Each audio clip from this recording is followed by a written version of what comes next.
Okay, today I want to talk about fear versus love and basically duality.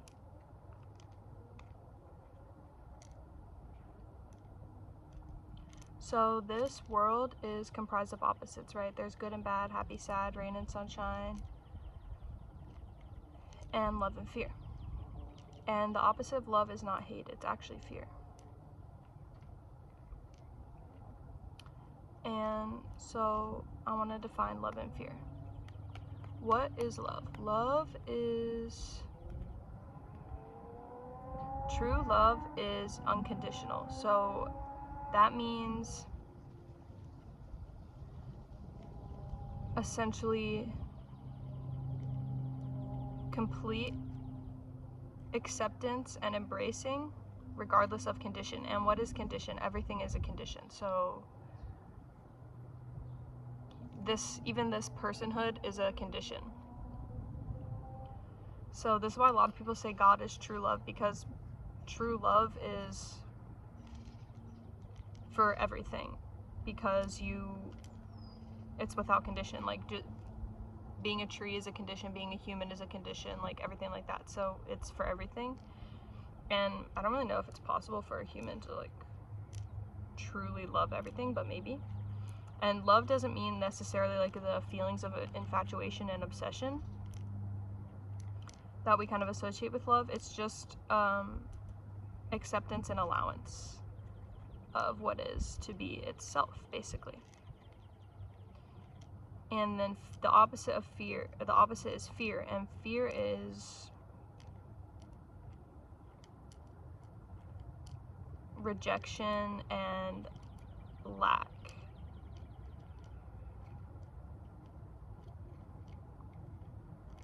And opposition, basically. So love is like you let something be what it is, and fear is like you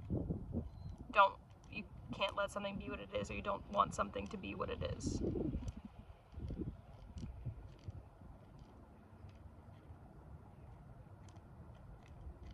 And so I want to ask, do you guys make your decisions out of love or out of fear?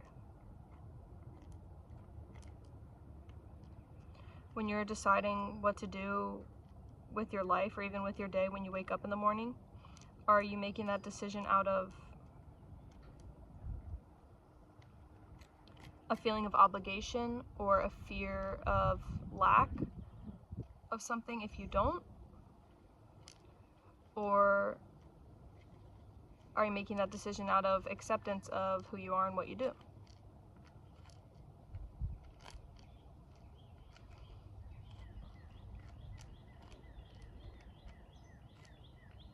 Are you really following that feeling in your heart where you feel lit up inside and you actually want to do something? Or is it out of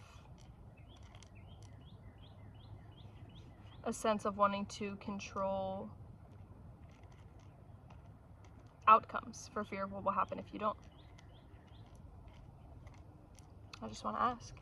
And I want to talk about the past and the present and the future, and how the past and the future don't really exist. So the past only exists in our memories and like in books and stuff, right? And even we have videos and pictures and stuff now. But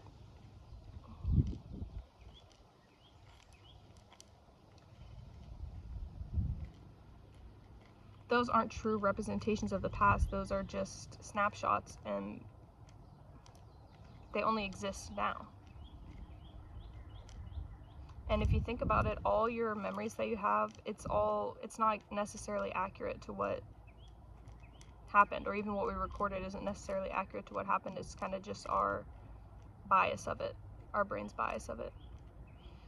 And if you think about it, you really have no proof that any of the past even happened. I mean, you could have just woken up right here, right now, and all the memories were already in your brain. You would never know.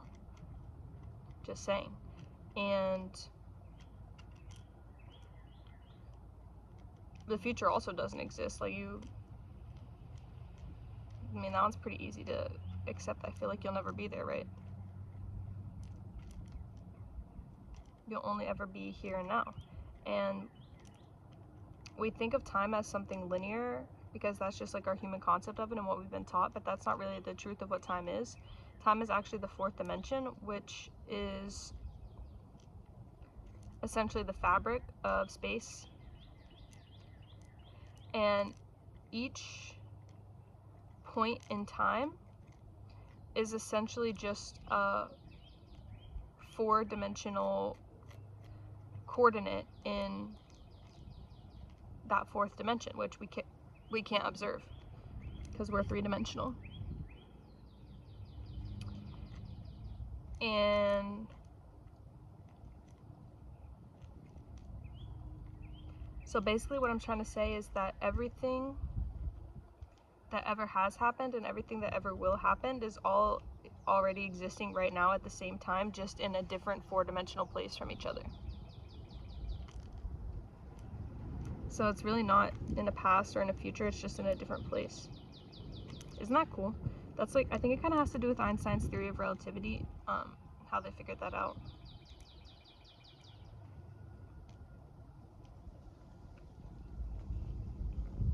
But that's why you can like time travel if you go to near the speed of light. You get time dilation, and that's because you're like getting into the fourth dimension basically.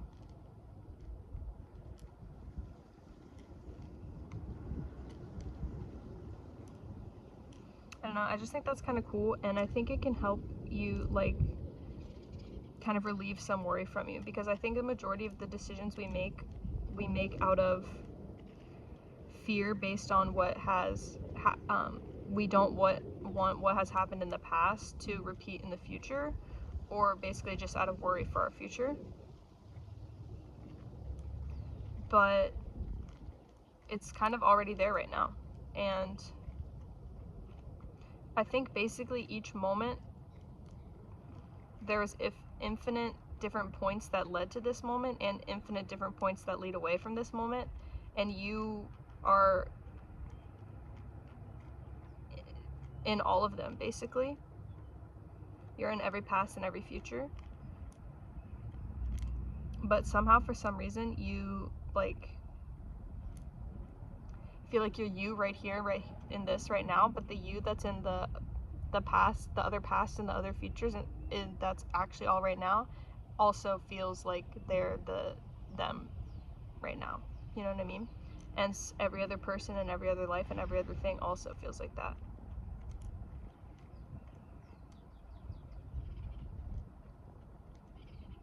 It's kind of sick. I feel really weird today. I felt really weird yesterday too.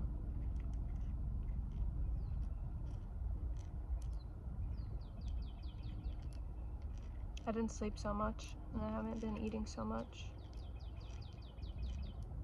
But I'm probably gonna go get some french fries because I feel a little like weak. So I didn't really eat for 2 days.